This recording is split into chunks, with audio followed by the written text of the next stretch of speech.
Have you ever felt like your life is stuck on repeat? Every morning, the same alarm, the same scrolling through your phone, the same race against deadlines and expectations. But what if I told you it doesn't have to stay that way? There is a path followed by emperors, warriors, and ordinary people throughout centuries that can awaken your mind and change how you live each day.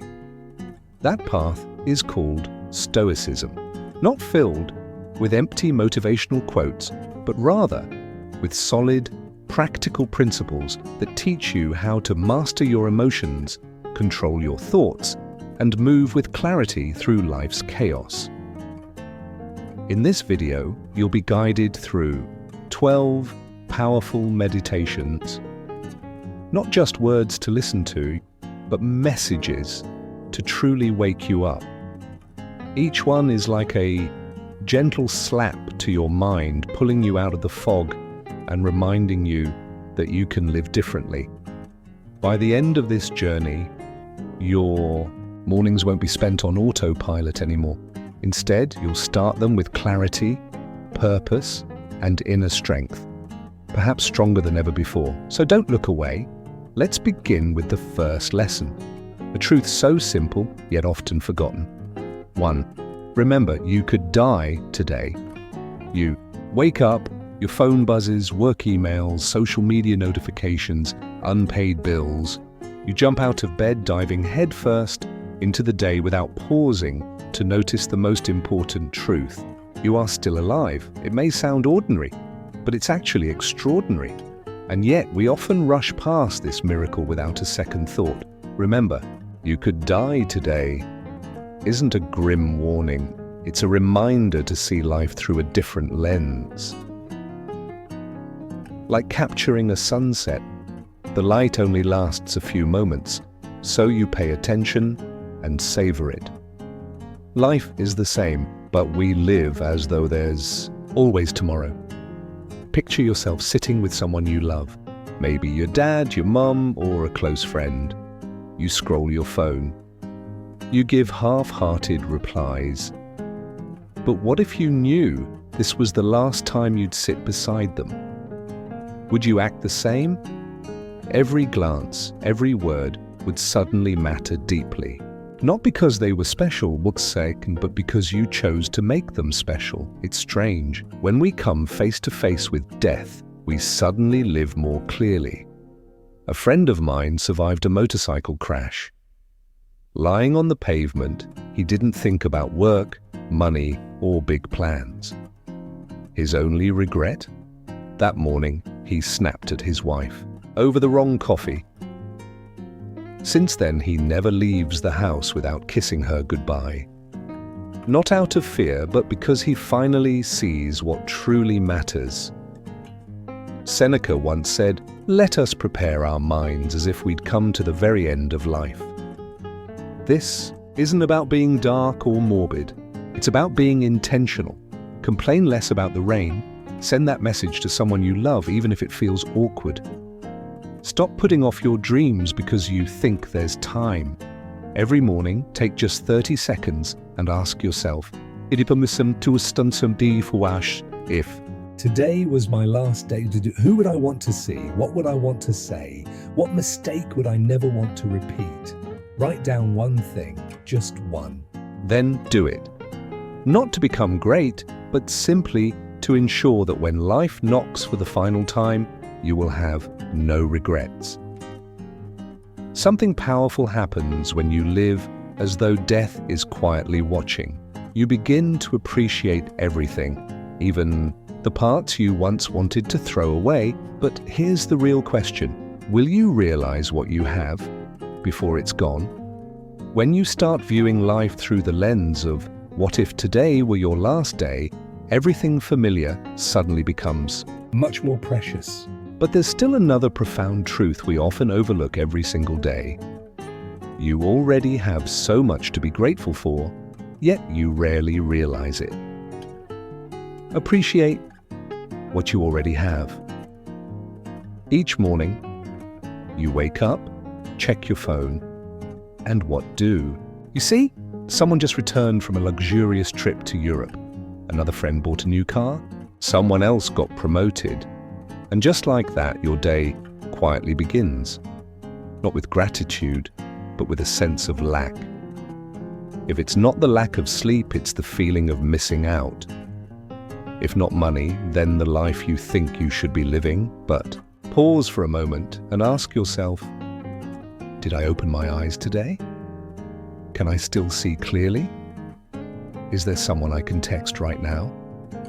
Do I still have two steady hands holding this very phone? If yes, isn't that already enough? Gratitude isn't some abstract or spiritual practice. It's not about sitting cross-legged and imagining peaceful light around you. No, gratitude is real.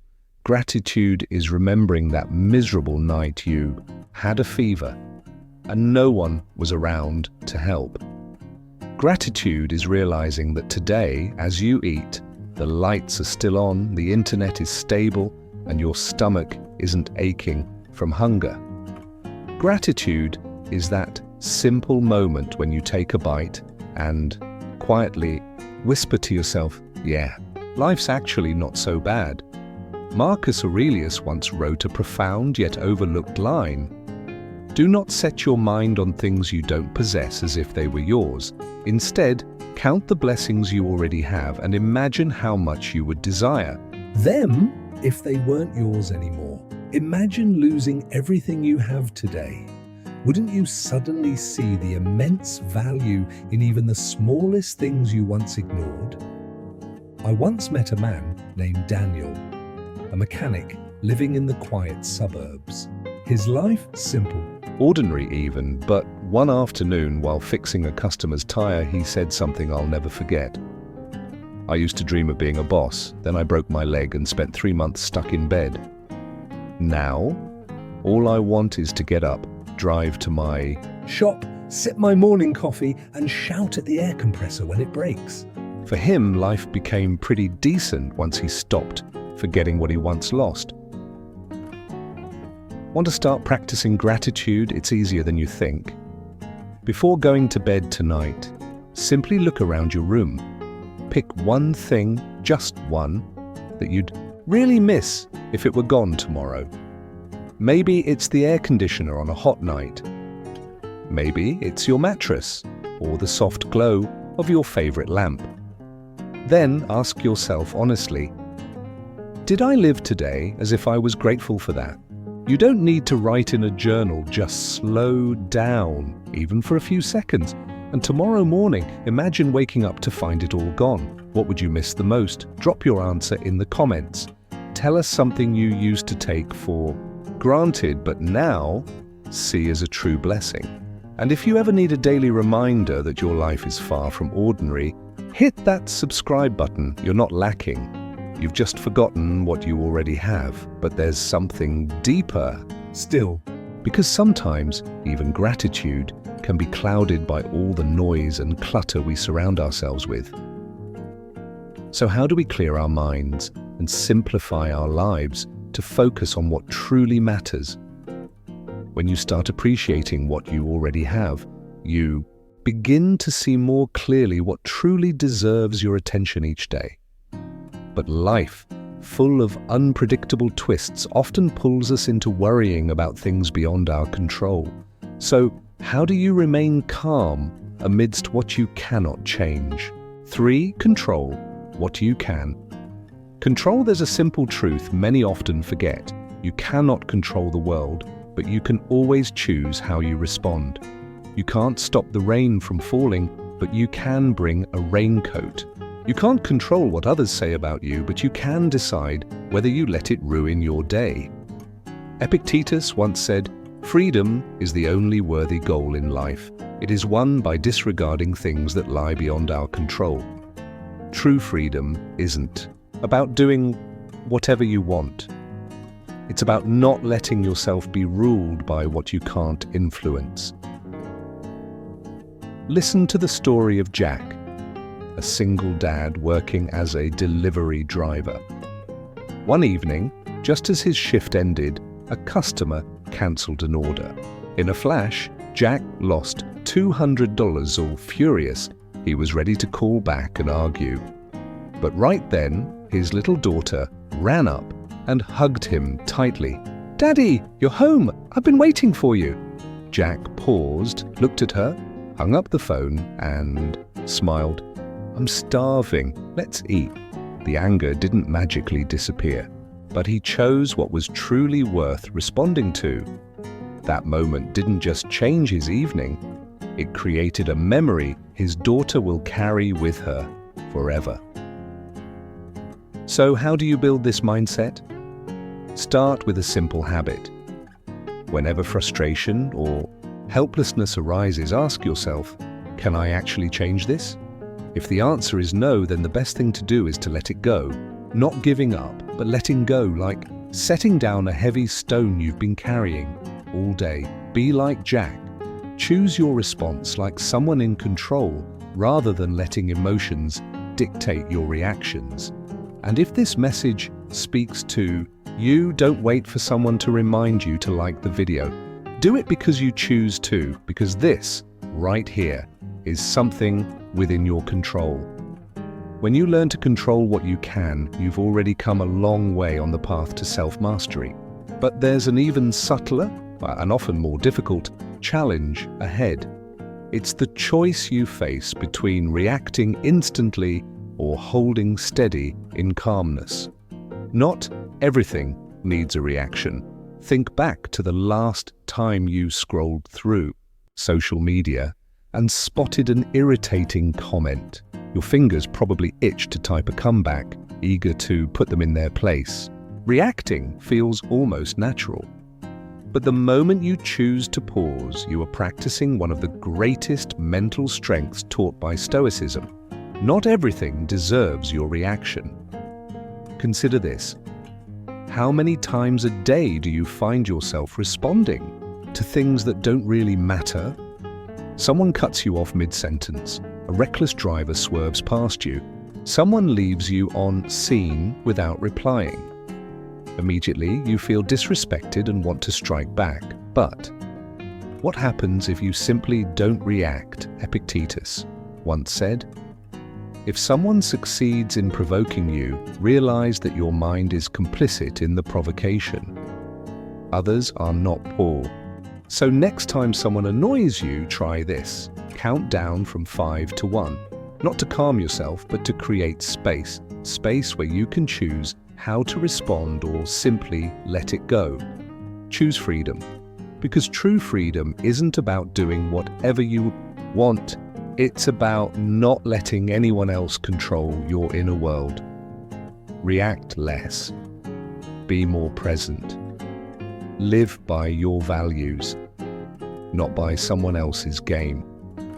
We're halfway through this video. If you're still watching, you've already reached an important milestone: greater self-awareness. A journey not everyone has the patience to take. Keep watching. Every part builds on the last, helping you train your mind to become clearer and steadier each day. And if this resonated with you, don't hesitate to share this video with someone you care about. Because we're not just watching a video, we're growing together. When you learn not to react to everything, you've already climbed an important step toward self-mastery. But simply staying calm is not enough, because life will always throw new challenges your way. And how you face them is what truly defines you. Treat challenges as mental training. Have you ever noticed that trouble seems to hit the hardest when you're in a rush? You're hurrying to work, and suddenly your motorbike breaks down. You're racing to send an urgent report, and the internet crashes. You quickly reply to a message and accidentally send it to the wrong person. The more you want things to flow smoothly, the more the universe seems to test you. But instead of viewing yourself as a victim, what if you saw yourself as a warrior in the arena? Stoicism doesn't teach us to avoid discomfort. It teaches us that discomfort is where resilience is built. A glove that only knows warmth will never survive the snow. A mind used only to peace will panic when the storm hits. If you want to be truly strong, you must allow yourself to be interrupted, misunderstood, disappointed, and still stay grounded. Here's a simple real-life example. You're doing the dishes after a long, tiring day.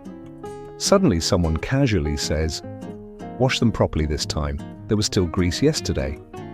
What's your first reaction? Probably annoyance, but what if you saw this as a test of patience? What if you saw this moment as a chance to level up? Not because you're weak and must endure, but because you're strong enough not to react. Epictetus once wrote, "The greater the difficulty, the more glory in overcoming it." You won't hear that shouted from rooftops. It's quiet and profound, meant only for those who truly face hardship head-on. Consider Kevin's story, a night shift taxi driver in a big city. Every night he picks up all kinds of passengers, drunk, rude, even some who don't pay. Yet Kevin never raises his voice. He has a small habit. Whenever he gets irritated, he silently asks himself, "What is this moment training me for?" One time, a passenger vomited all over his back seat. Kevin took a deep breath, drove to the car wash and said nothing. That night, he told himself, "I just passed a test without an examiner." Since then, every ride has become a hands-on lesson in composure for him. What about you? What kind of test are you facing today? Are you reacting the same old way, or are you viewing life from a higher perspective? If you start to see difficulties as mental push-ups, you'll realize that every single day carries meaning, because if daily friction is your gym, then pain, that's your final exam. The only question that remains is, will you face it and come out stronger than ever before? When you learn to view difficulties as mental exercises, you'll soon discover something even deeper. Pain doesn't have to be the end. It can become the dash, the link that connects you to a better version of yourself. 9. Pain is temporary. Growth is forever. Alex, a man betrayed by his closest friend, understood this truth well. Instead of letting the pain define him, he turned betrayal into a mirror to reflect on himself. For 6 months, he rebuilt quietly, carefully, and with more awareness.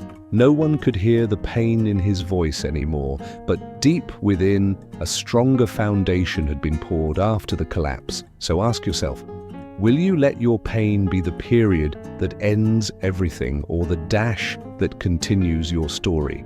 If you're struggling right now, don't rush to escape it. Face it, learn from it, and walk through it, not quickly, but steadily.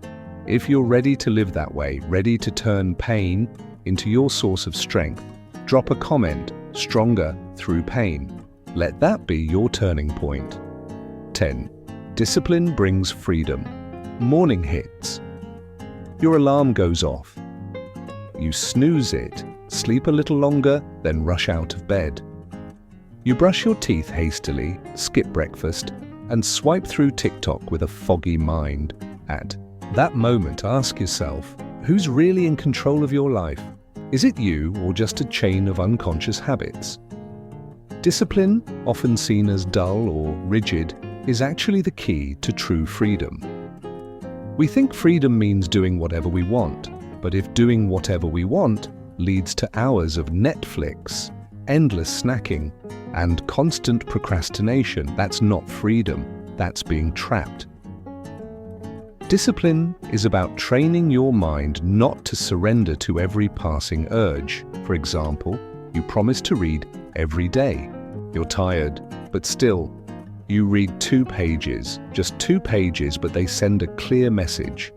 I follow through. You wake up 15 minutes earlier just to sit still and write down your thoughts. A simple act, yet powerful enough to anchor your mind. Before chaos begins, Epictetus once said, "He who cannot obey himself will be commanded." If you don't take charge of yourself, others will. Your boss, the market, the weather, or your mood will lead you in every direction. A friend of mine, who had a high-paying job, always felt stuck, not because his work was too hard, but because his life ran on autopilot. Sleeping late, eating randomly, spending to relieve stress. His breakthrough came when he started jogging for just 10 minutes each morning. That small habit taught him to set goals, push through discomfort, and restructure his daily life. The scariest part isn't failing, it's standing still and not knowing why. Set a small challenge for yourself. Limit yourself to 1 cup of coffee a day, or avoid checking your phone during the first hour after waking up. As discipline grows, so does your inner voice. The Bible says, the spirit is willing, but the flesh is weak. So who will you side with today? Because someday soon you'll realize, quiet, consistent actions speak louder than 1,000 words. But here's the real question. Are you steady enough to live as a daily reminder to others, not just talk about wisdom? When you learn to see hardships as mental training, you'll uncover a deeper truth. Pain doesn't have to be a full stop. It can become the dash, the bridge that connects you to a better version of yourself. Titu, be a living example. Not just to talk a pause for a moment and ask yourself, is someone quietly watching how you live? It could be your child, a colleague, or your partner. Whether you're aware of it or not, the way you carry yourself every day is teaching them something. You don't need to preach. Your actions speak louder than any words. If that hits home, consider following this channel. Not to get more advice, but to receive a daily reminder that you can be a living, breathing reflection of your values. Starting today. Don't wait for perfection. Be honest on it. Haven't you noticed something? The things you often delay are the ones you secretly want the most. Writing a journal, exercising, learning a new skill, launching your own passion project. But you keep pushing them aside. Why? Because you're not good enough, don't have the time, or it's not perfect yet. And so the cycle repeats until you abandon them completely. Strangely, you could spend 20 minutes choosing the perfect filter for Instagram, yet you can't spare 5 minutes to jot down a business idea. Why? Because writing feels vulnerable while posting feels polished. Perfection isn't your goal, it's your excuse, a clever trap set by your ego. It convinces you that not good enough means don't even try. But the truth? Every skill, every breakthrough starts with messy beginnings. Great guitarists didn't become great by watching others. They practiced, missed notes, and improved hundreds of times. Seneca once wrote, "While we wait for life, life passes by." We always think there's more time, but time doesn't wait, especially for those who stall chasing perfection. A friend of mine, Thomas, once said he wanted to start teaching online. He spent 6 months choosing the right microphone. Then came lighting, and later the perfect background. When I asked, "So, have you filmed anything yet?" He replied, "I'm still waiting for my background to arrive." But deep down, it wasn't about the background. It was fear disguised as preparation. One day, his phone ran out of storage. So he quickly shot a 3-minute video using the front camera, no edits. Surprisingly, that clip became his most shared video ever. So stop waiting for perfection. Build a simple starter habit. Write just 2 sentences, read 1 short paragraph, run for 5 minutes. Once you begin, motivation will naturally follow. Or try the 80% rule. If you feel 80% ready, just start. The rest will come along the way. Perfection is a myth. It keeps you stuck at the starting line. But action, no matter how small, is where true change begins. Final thoughts. Closing and connection together, we've explored 12 Stoic meditations to help you begin each day with clarity, calm, and purpose. From reminding yourself that death could come at any moment to embracing the silent power of small, consistent progress. These lessons reinforce a timeless truth. You can't control the world, but you can always control how you face it. So, live simply. Be grateful. Stay steady, ditch perfection, commit to progress. Don't let others dictate your mind. Choose your responses wisely. Every morning gives you the chance to reset, strengthen your mind, and live as the person you truly aspire to be. If you found value in this video, hit the like button and share this message with others. Leave a comment. Which lesson resonated most with you? Your words might inspire someone on their journey too. And if you haven't yet subscribed, now is the time. More grounded, powerful Stoic insights await you. A new morning begins with a single thought. And today, right now, could be the moment your life begins again.